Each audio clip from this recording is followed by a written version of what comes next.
حينما دانت بنو أمية بنو العباس، حتى لا يقال قال دائما يقال الصحابة لا من بعده. لما ذهب بنو أمية ذهبت دولتهم وجاء بنو العباس، انتقم بعضهم بعض أمرائهم من بني أمية حتى بلغوا أن نبشوا قبورهم أحيانا. فنظر السفاح أول أمير لبني العباس، ولما رأى صولته في عرشه نادى: من بقي من وجهاء بني أمية؟ حد بقي يقدر يقول لي حاجة؟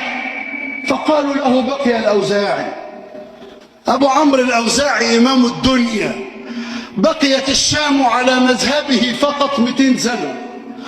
قالوا له: بقي الأوزاعي. فقال: ائتوني بالأوزاعي هذا.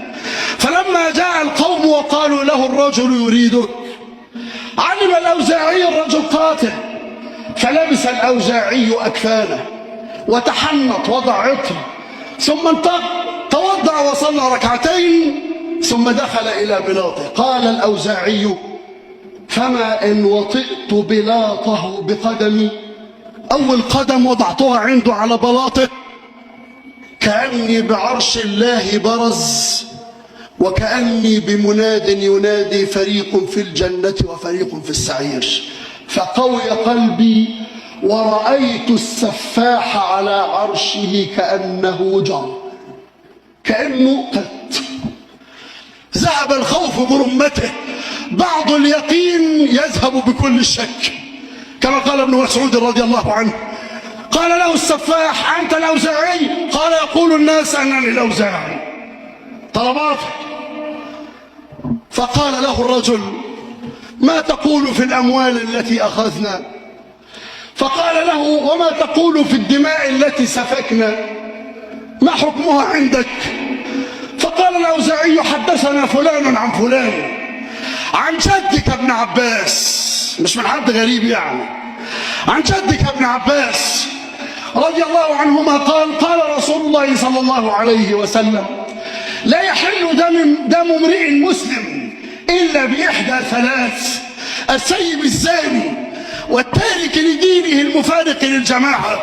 فنظر الرجل إليه، يعني هذا ليس أمر الذين قتلتهم من هؤلاء، لا تارك لدينه ولا تارك للجماعة ولا زان ولا مرتد عن دينه ولا قتل نفسا إزاء هذا. فنظر إليه، يعني يريد أن يقول له: لا يجوز ما فعلته. فتلمظ يعني أخرج لسانه ولعق به شفته كما تفعل الحية، فتلمظ لإخافة الأوزاعي. قال الأوزاعي: فنظرت إلى الملأ من حوله فوجدتهم يقبضون ملابسهم حتى إذا قتلت لا يرش دمي عليهم. قالوا: ده مقتول سيقتل إزاء هذا. قال الأوزاعي: فأتيت إلى مؤخرة عمامتي ثم دفعتها إلى الأمام حتى إذا ضربني وقع السيف على عنقي فمت. ولا هممني، همم الرجال إذا مضت لم يسرها خدع السناء ولا عواد الذم.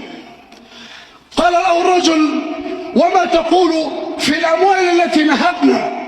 قال: يميتك الله ثم يحييك ثم يقيمك بين يديه فيسألك والله عن الكثير والقليل والنقير والقطمير، فانظر يومها ما تقول له.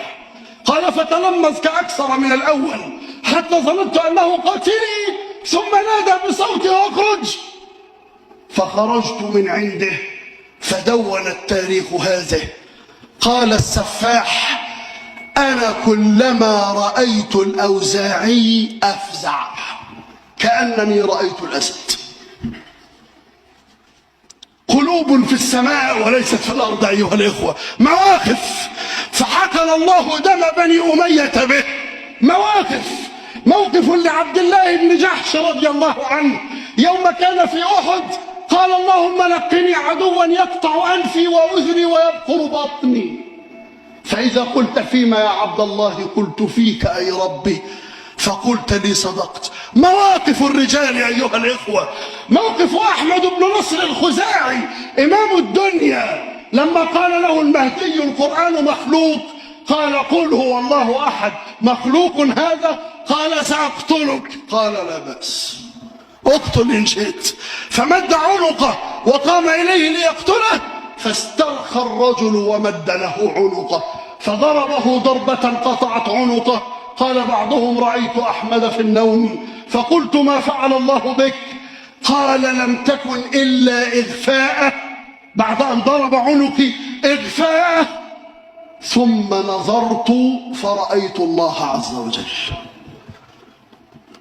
رجال وأمثلة ذلك كثر، إلا أن الوقت يحاربنا أيها الإخوة، فلا أحذو لك الأمثال إلا لتحذو إن حذوت على مثالي، ولا أرضى سوى الأفعال ردا، فقم وانهض وبادر للمعالي. ديننا